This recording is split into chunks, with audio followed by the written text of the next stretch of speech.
At 2:17 in the morning, the freight elevator at HarborLock Storage opened between the first and second floors. The display above it showed a 3. The building only had 2 floors. Inside the elevator was a shopping cart, a pale green table lamp, and a paper cup of coffee that was still steaming. The lamp belonged to a customer who had reported it missing less than an hour earlier.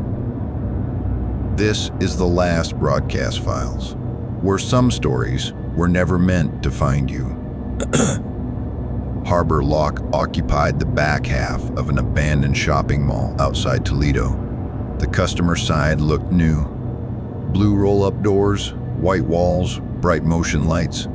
The employee corridors still looked like the old department store. Yellow tile, bare concrete, faded arrows pointing toward departments that no longer existed. Near the loading dock, one air vent smelled faintly like cinnamon. Nobody knew why. The food court had been gone for years. I worked weekend maintenance, mostly sweeping, checking humidity alarms, and resetting access panels after customers entered the wrong code too many times. The place closed at midnight. After that, I was alone, except for Paula, a remote security operator who watched the cameras from somewhere near Columbus. On my first shift, the manager, Denise, showed me the monitor wall. One square was black. Freight elevator, she said. Server backup knocks it out every night. What time? 2:12 to 2:19. She said it while trying to untangle a phone charger. Around 1:30, an older woman knocked on the front glass. Mrs. Kell, Unit 318. She didn't ask to come inside. She wanted to know whether anyone else had reported things missing. I told her I had just started. She said a lamp was gone from her unit. Pale green, fabric shade, cheap brass base. Her lock was still there. Nothing valuable was missing. Denise had told her she probably moved it and forgot. Mrs. Kell gave a quick laugh when she repeated that. The sort of laugh people use when they know they're being treated like they're confused. Then she said, the extension cord went with it. That was the part I remembered.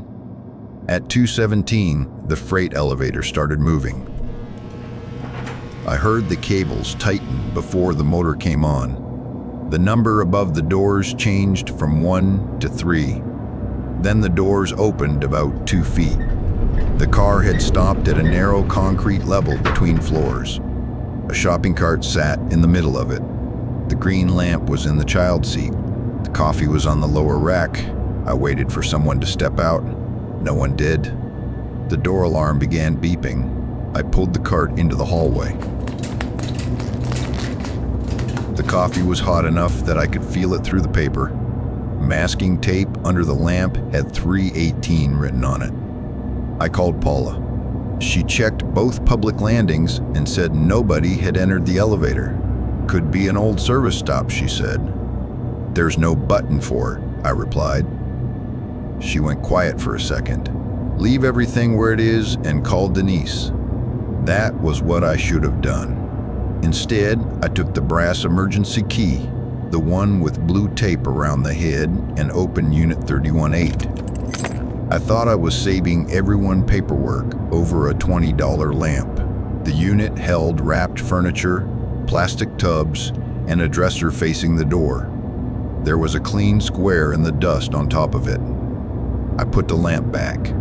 Under one dresser leg was a thin white plastic seal with a printed number, 318. I assumed it was from a moving box and left it there. Denise arrived before 6. She already knew I had opened the unit. The hallway camera showed me using the key. The elevator feed was blank. She made me sign an incident form saying I had found the lamp unattended and returned it without authorization. The form didn't mention floor 3, the cart, or the coffee. When I asked why, she said, "Because none of those things are relevant to what you did." I expected to be fired.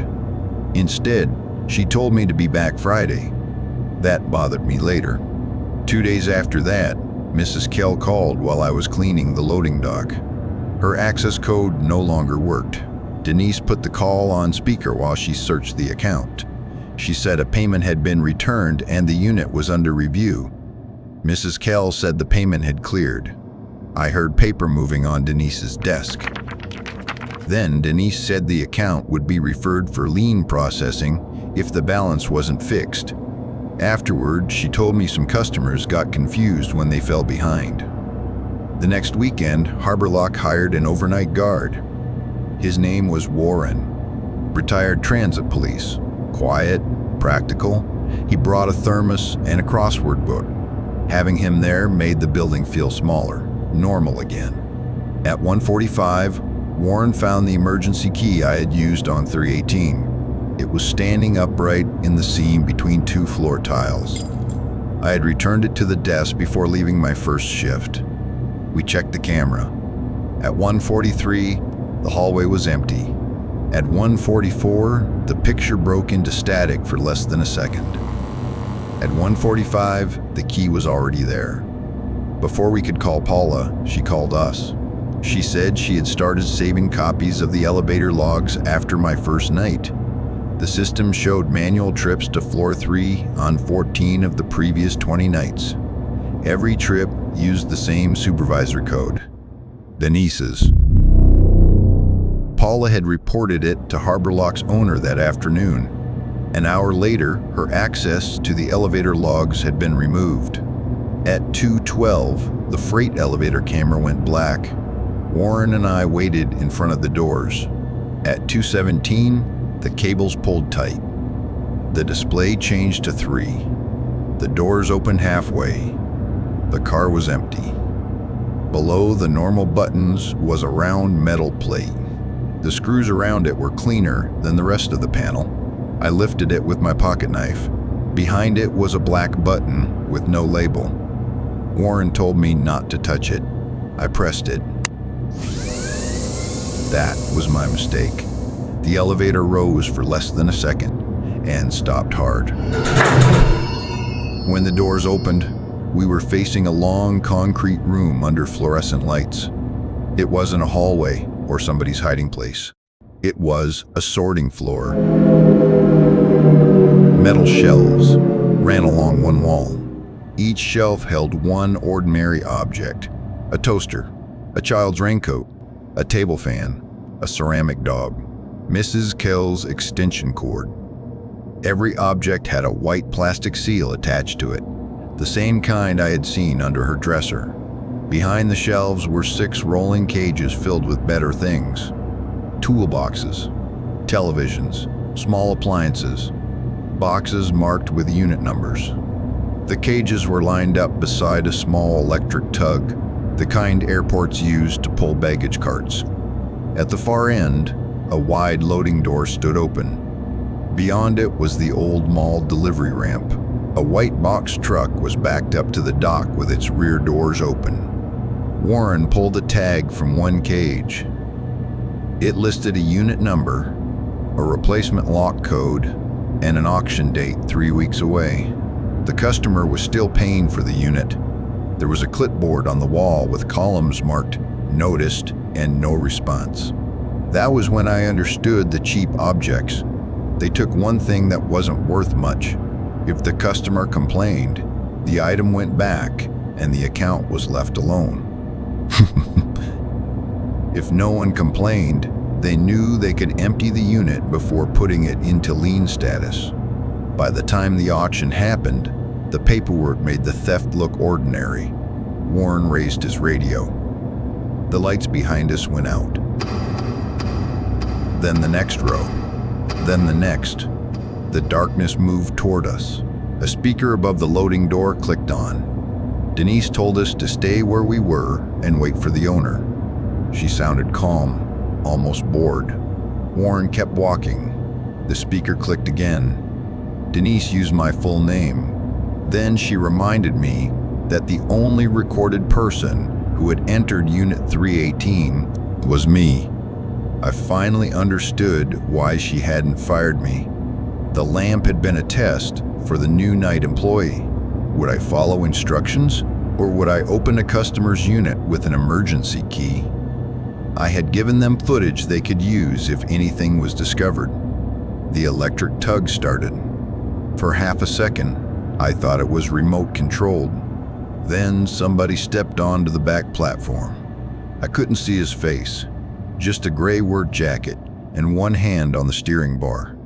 He pulled the first 2 cages toward the truck. Warren shoved open a fire door beside the elevator.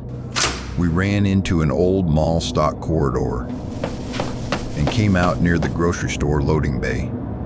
The HarborLock alarm started as we reached the parking lot. Police arrived.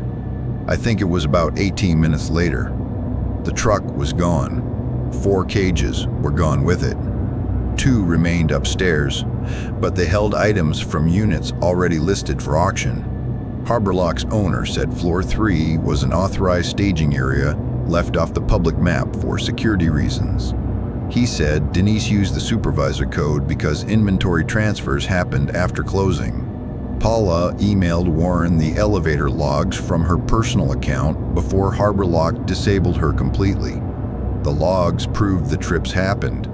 They didn't prove the items were stolen. The owner produced lien notices and inventory sheets for every unit still represented on the floor. Some of those documents had been created that morning. That looked suspicious. It still wasn't enough. I was fired for unauthorized entry into Unit 318. Denise was placed on leave for less than a week, then returned. Mrs. Kell showed me bank statements proving her payments had cleared. HarborLock said her account had been closed for repeated access violations. Her unit went to auction 3 weeks later. Warren and I attended. The owner ran the auction himself from a folding table in the loading area. A man in the same gray work jacket stood beside him. Unit 318 was open near the end. The room was empty, except for the green lamp in the center of the floor. It was plugged into Mrs. Kell's extension cord. The lamp was on. While everyone was looking inside, the man in gray walked to the next unit. He took a brass emergency key from his pocket. Blue tape around the head. My key. He opened the lock before the owner had announced the unit number. The owner saw him do it. He didn't stop the auction. The man clipped a new white seal onto the latch and waited for the bidding to start.